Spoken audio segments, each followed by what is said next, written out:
Criminal is a proud member of Radiotopia from PRX.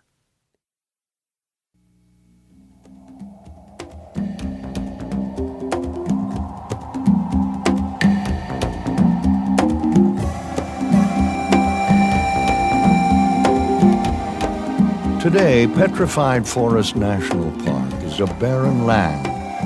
But 225 million years ago, this landscape was much different. Huge trees reached into the skies 200 feet, and below, the first dinosaurs roamed the land. Come explore the Petrified Forest, America's very real Triassic Park. 4 hours northeast of Phoenix, in what can only be called the middle of nowhere, sits the Petrified Forest National Park. What we're hearing is the orientation video from the visitor center. What separates these lands from all others is petrified wood. Bejeweled with quartz crystals, agate, jasper, amethyst, and other semi-precious gems. Nowhere else is there such a great collection of exposed, colorful fossil trees. Petrified wood isn't actually wood, it's rock, the fossilized remains of trees that fell millions of years ago. So it's wood that's turned into rock. And this park in Arizona has the greatest concentration of petrified wood on the planet, 125,000 acres full of beautiful-looking, 200-million-year-old stuff. And not surprisingly, sometimes people take a piece home with them, a little souvenir. The temptation to possess a piece of petrified wood has decimated this irreplaceable resource. Can I have you step over to the car, please? Taking anything from the park is illegal. It is a federal offense, punishable by fines and/or imprisonment. The park estimated they were losing 1 ton of petrified wood each month, most of it smuggled out in people's pants. I am the ruiner of vacation. We've actually joked about making T-shirts. My job is to ruin some people's vacation, is what they claim. This is Melissa Hulls, a protection officer for the park. So when was the last time you caught someone trying to steal wood? 45 minutes ago. Was the last time I caught someone taking petrified wood. It happens all the time. All the time. So what do you do? I mean, are you like secretly watching them, or do you get a call? Yes. You're secretly watching? Yes. Sometimes we're in plain clothes, sometimes we're in uniform, but we do a lot of foot patrols, so we are an active presence on the trails, but we are also up on hilltops with binoculars watching for specific human behavior that guilty people exhibit. What is guilty petrified wood stealing behavior? Guilty behavior, let's see, most people when they're hiking on a trail don't look around them front and back and then bend over really slowly and drag something from the ground up their pant leg and put it in their pocket. So they're trying to be really sly about it. They're trying to be sly. Keyword is trying. Park staff set up checkpoints so no car could leave the park without an inspection. They instituted fines, $250, for anyone caught with wood, no warnings. Still, the wood theft continued. And park staff found themselves taking it kind of personally. They didn't want to be the mean park, the surveillance park, the park begging you to please behave like an adult and just not steal the petrified wood. But apparently, we're all a bunch of toddlers. And when we're told we can't have something, we want it so much more. I'm Phoebe Judge. This is Criminal.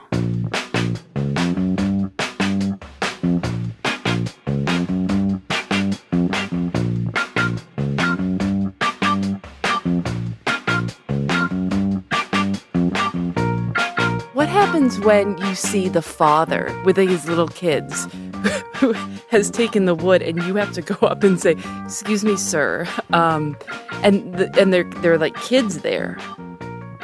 Unfortunately, in my experience, it's not the kids doing it, it's daddy taking it and blaming it on the kids because he doesn't think I'm going to cite the 5-year-old, which I'm not. But then I have to pull the father aside and say, why don't you try being a parent and stop blaming this on the kid? I know the kid didn't do it. The superintendent of Petrified Forest National Park is Brad Traver. He says they tried to give visitors plenty of opportunities to do the right thing. We put a sign on the road as you approach the exit station saying that there would be an inspection ahead. That's a relatively passive thing for us to do, and we still collect pieces of petrified wood between that sign and the entrance station every month. Do people just say, "Oh no, there's going to be inspection," and then they get it out of their car? And you throw it out the window, yeah. Really? So you have a lot in that one little stretch.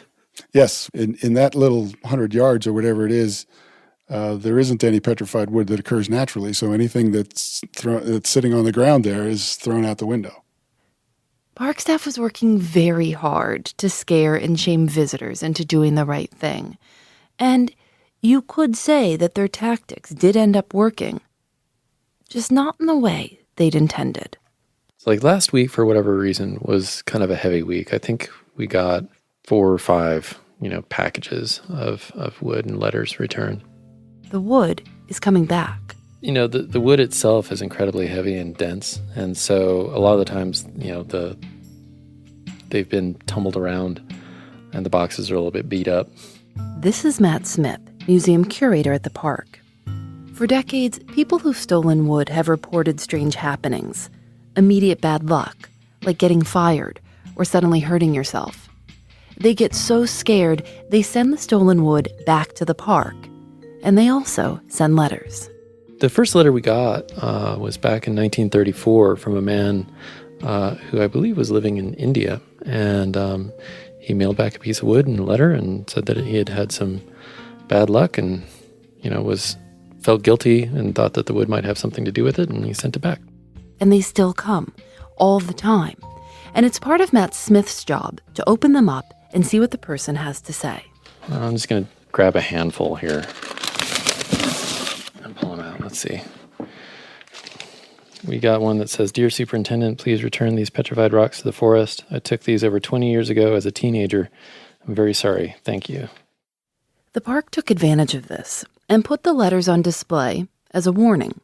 If visitors didn't care about doing the right thing or getting a $250 ticket, maybe they would care about being cursed. I visited the park many years ago and read the museum bad luck stories on display. I am not superstitious. Well, now I am. My wife purchased this rock many years ago. Okay, so he bought it. That means it was legal. I never had bad luck until I married her. We are good people and never do wrong to anybody, but bad things keep happening to her, and thus bad things happen to me by proxy. Unduly kicked out of college, identity theft, institutions lost our documents, health problems, loss of pregnancy, unexplicable, lost jobs without a real reason, just not a good fit, and many more bad and sad things. Please restore this to its rightful place. Thank you. And they gave their names. Matt read us letter after letter. Listening to them, it's hard to work out why exactly people were so sorry, or where they would get the idea that stealing petrified wood causes bad luck. Unless they got the idea from the park itself, from all of the other letters the park has on display in its museum. So maybe people are cursed. Or maybe they just want to participate.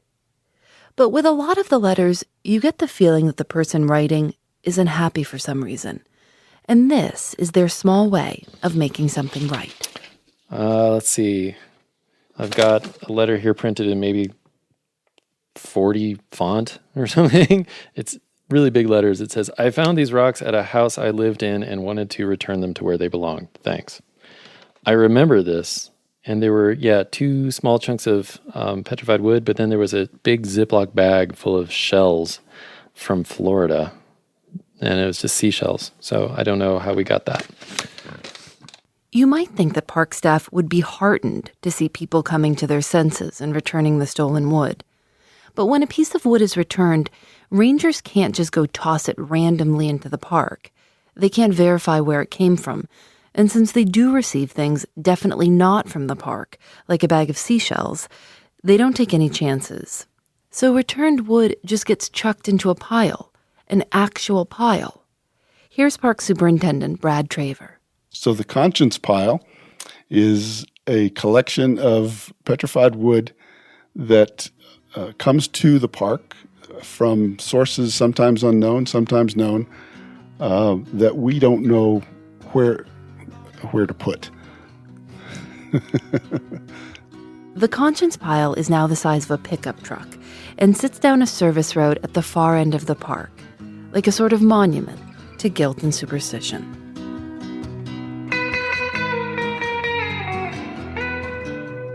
The story we've just told was the whole story for a long time. Horrible wood theft, 1 ton a month, the park was disappearing. And the steady stream of conscience letters was part of the proof. Finally, someone said, hang on, where did we get that 1 ton number? And then we started looking at the metrics that we had about the wood theft, this ton a month figure. And we realized that in the vast majority, there was no evidence of large amounts of theft. And just all this sort of information started to not quite stack up. And we realized that there was almost a mythology built around the wood theft. From here, the park brought in researchers to evaluate the situation.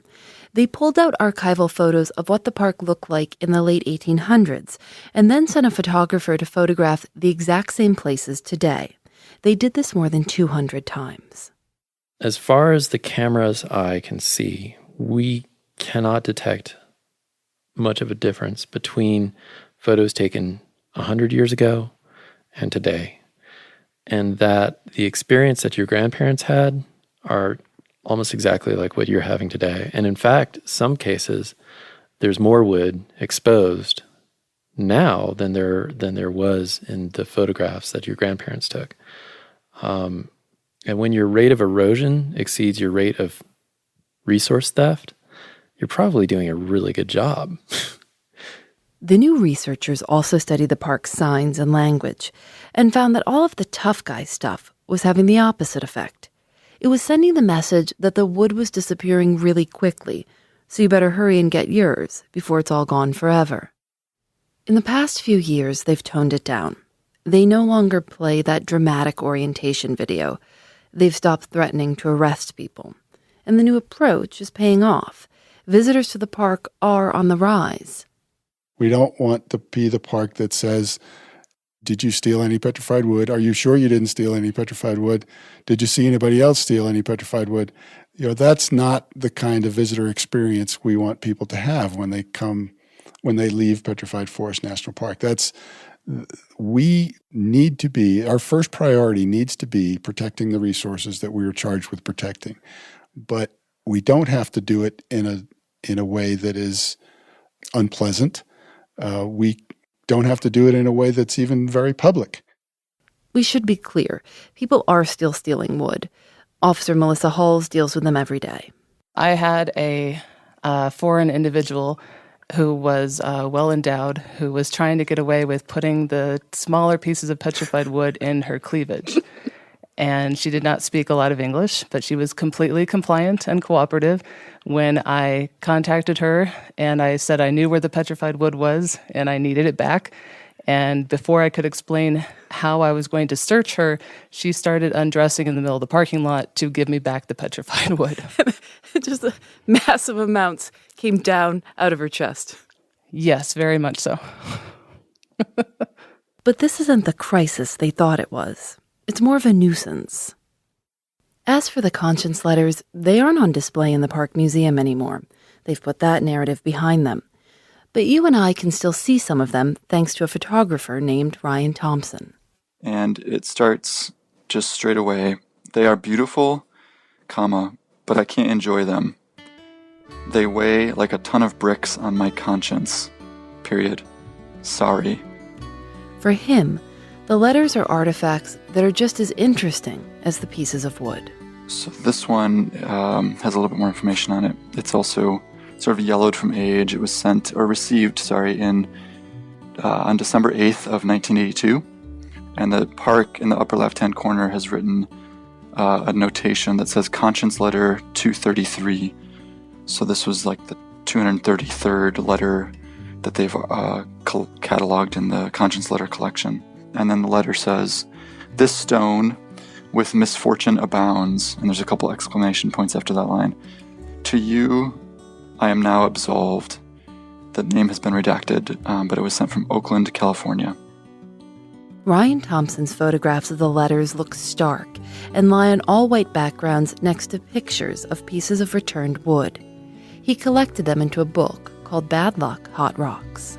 It made a lot of sense with some of the research I was doing into geologic materials, geologic ephemera, events, and the way we project human emotions and thoughts into these sorts of materials. So it just kind of bowled me over. This is not the only place where people return rocks. In Hawaii, there's a similar suspected curse dealing with stolen lava rocks. People mail them back with $10, and companies will do a ceremony and return the lava to its rightful place. Matt Smith says he gets that, the ritual of return, absolving yourself of your crime. And even if the letters aren't on display, he still receives and catalogs each one as it arrives. The letters are so touching, though. They are. Part of them, to see people feeling, guilty or afraid. Yeah. What's it like to handle those materials? It's fun and beautiful. I mean, there are certain letters where you really get a sense of the person trying to write their lives in one way or another. You get this feeling that it's part of this bigger effort on their part to, fix things up. I've seen some letters that talk about having, the person who's sending it has had a scare with cancer or something like that, and they wanted to clean up their lives before they possibly passed away. Kind of getting right with their God or whatever it is that's motivating them.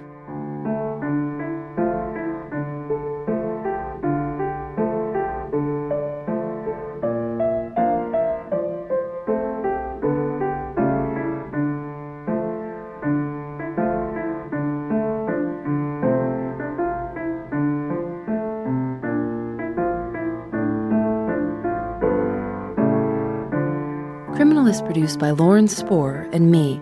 Special thanks to Rob Byers and Casey Herman. Julianne Alexander makes original illustrations for each episode of Criminal.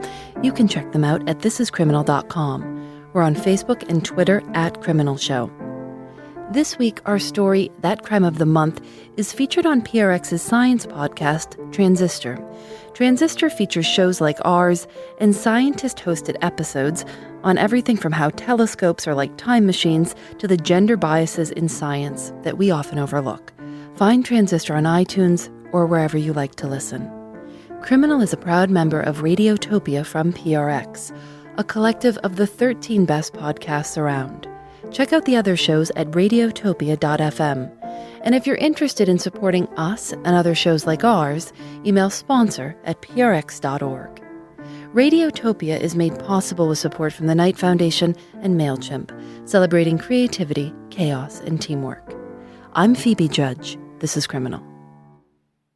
Radiotopia from PRX.